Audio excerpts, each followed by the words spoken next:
Alright, so welcome back to episode 3 of this mini-series where I show you how to implement FNAF mechanics into Minecraft. In the last episode, we looked at cam stalling, and which is basically stopping an animatronic from moving by looking at them on the cameras. In today's episode, we're going to be looking at sabotaging the generator. So, as you can see, we have a little power generator here. If I press this button, you see this power scoreboard on my right begins to increase.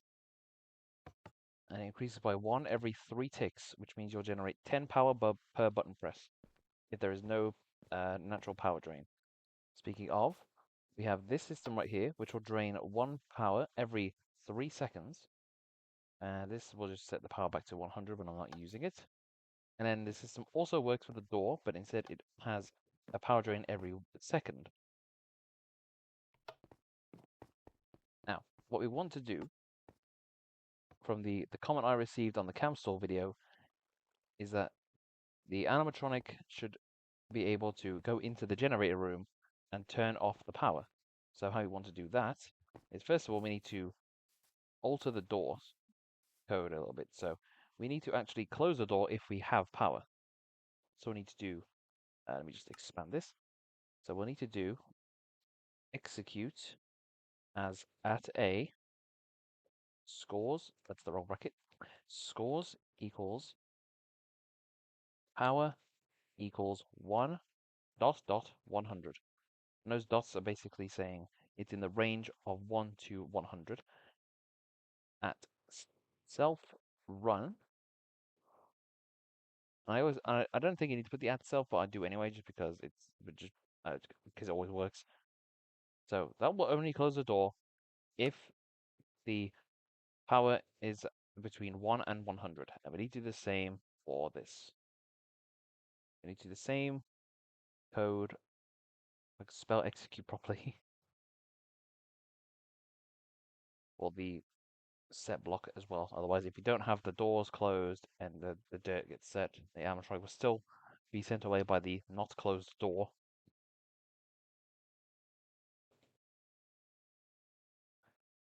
We'll just do this at self run. There we go. Now they both should work properly, so just flick this lever. Very nice. Now if I was to let this run down until we hit 0, which I'll just set this to 3 ticks so it can go down a little bit faster. Actually, no, I'll set it to like 1.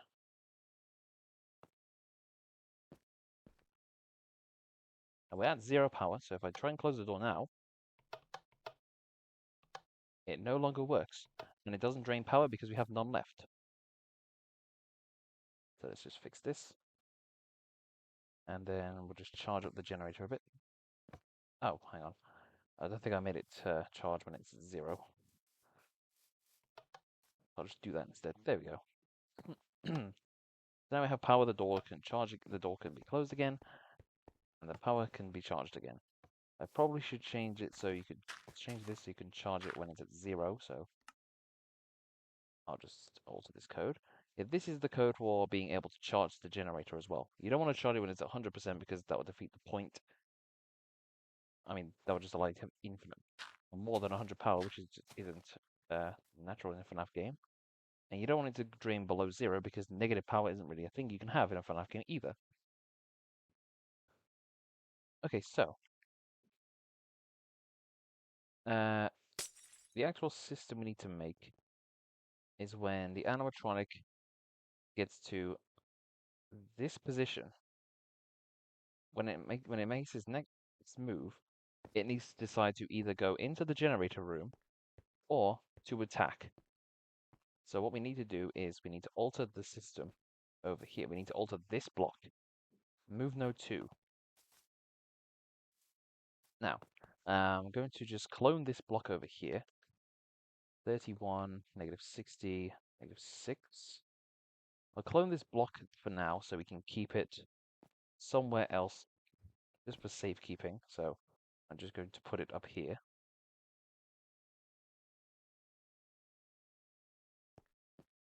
This is just for later. We're keeping it for later. So For move node 2, we need to make the system which decides where the animatronic will go. And for this, I'm going to make a similar system to what I did over here with the random number thing. Let's grab a dropper and a dispenser and a hopper. Let's fill that back up. And let's also grab a bucket of water.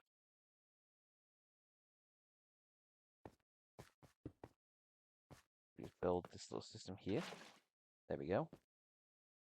Let's grab an anvil and 2 pieces of paper.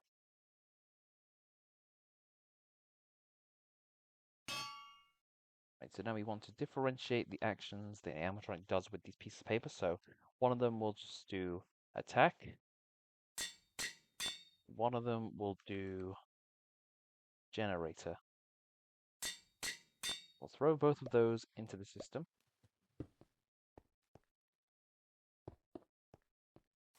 Put a block over down here. And set the block in front of it to air. So in this case, it's going to be 1 block ahead on the x-axis to air. 36, 61, -8. Set block 36, -61, -8 to a redstone block.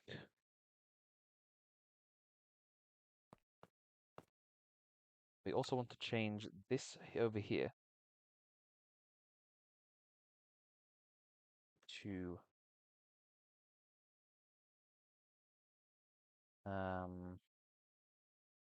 wait, do we want to, I don't, hang on.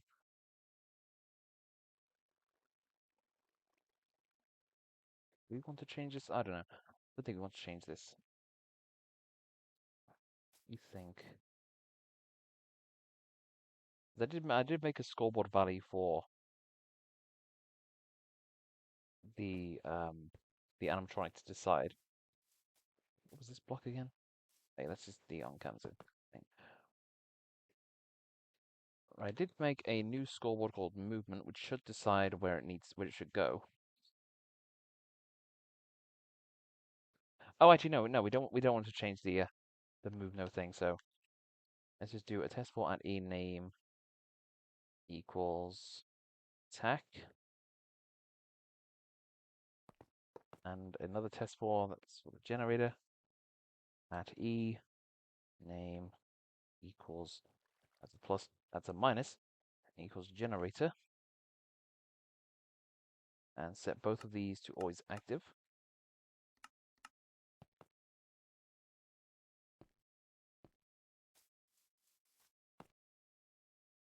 And then actually I'm going to change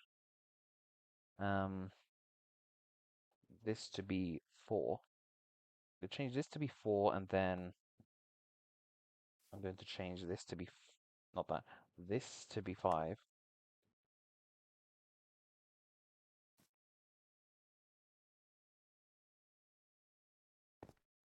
We get comparators over here and over here. Then we want to set the movement values for test. So do scoreboard players set at e name equals test movement 1. So it'll be 1 for attack and 2 for generator. So we do the same thing over here. Scoreboard players set at e name equals test movement 2. So now this should, when the thing is active, it should set the score value for it should set the score for test to be either 1 for attacking the door or 2 for going to the generator room. So when he's at this position and his next movement opportunity happens, he'll roll the 50-50 chance to go into either room. Now that we have that system set up, it's time to actually move the animatronic to their respective positions. So we'll want to do scoreboard players test at E. Let's expand this. Name equals test. Movement. Can't spell right today. Movement 1, 1. And I will only test for if the attack movement is the valid move. So now we can take this block again and we can put it back into the system. So 19, negative 56, 0. I'll just clone this. And I'll put it back in the system. Tilde, tilde, tilde. There we go.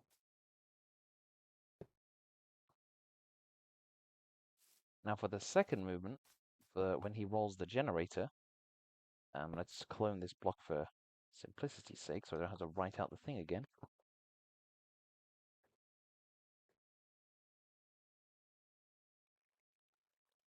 There we go. Set this to only looking for 2. Now we're going to want to teleport the animatronic into the generator room, so I'm going to teleport him to this block, 17, negative 63.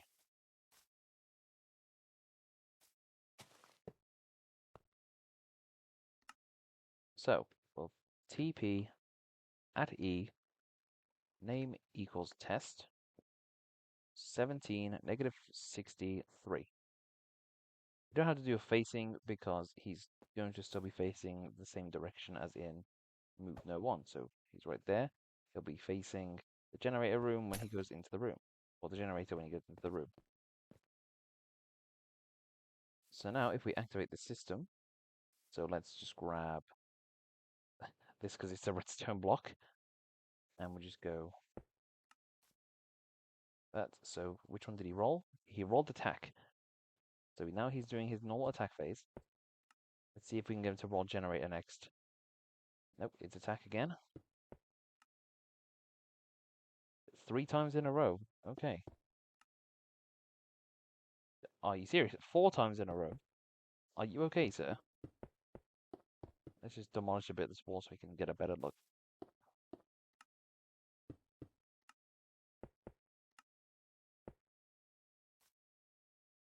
Oh, right, hang on. Put a bit of redstone there.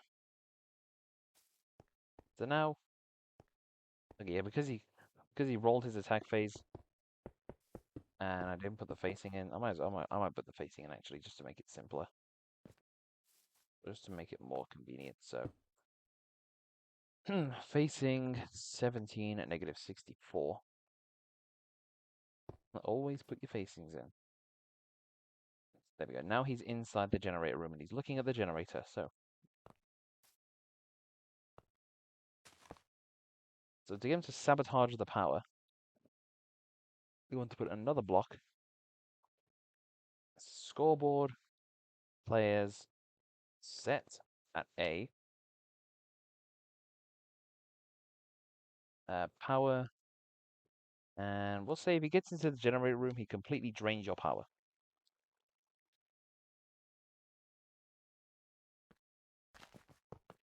And then we'll do scoreboard, players, set at E, name equals test.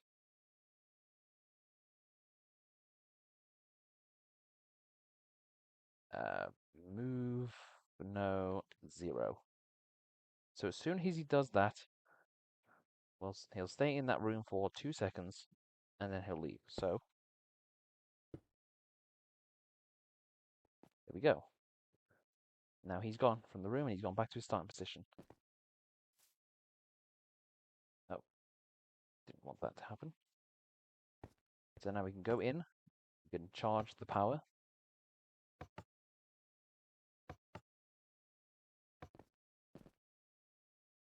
Let's go back in.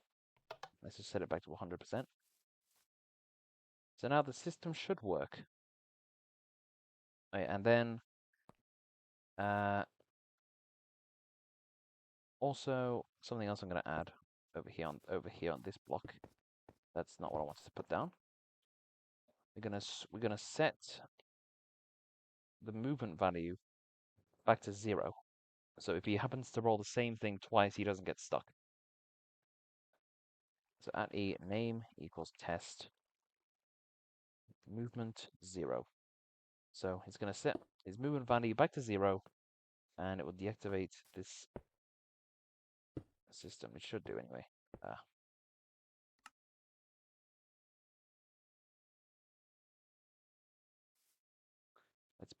Let's try putting that back.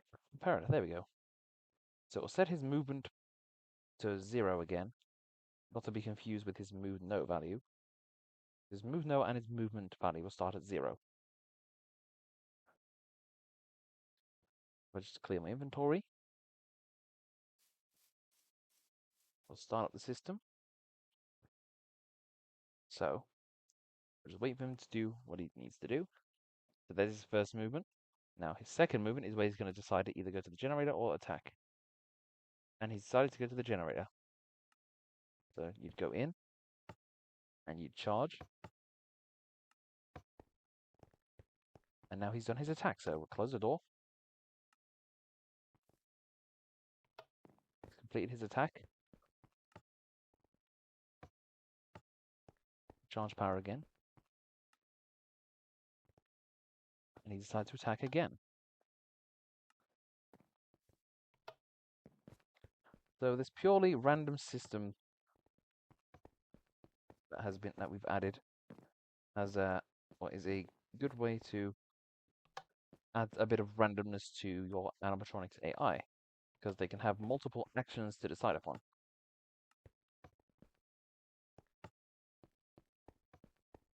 Is he going to attack again? Nope, he's gone to the generator room this time. Right. And that is about it for the generator sabotage. So, to recap, the test will do his first movement to this corner. And on his second movement, instead of going straight to the door, he'll roll a 50-50 chance to either go to said door or go into the generator room and take away all your power. After that, his movement pattern, his route will reset, and so will the movement value that's assigned to one of these two actions. So we can do that whole thing again. So he can either roll the generator room again, or he can go to the door and attack. And it's a purely random chance to do so. So that concludes this tutorial on game mechanics. Thank you very much for watching. Leave a comment on what other tutorials you'd like to see next. Make sure to leave a like and subscribe to the channel, and I shall see you guys next time.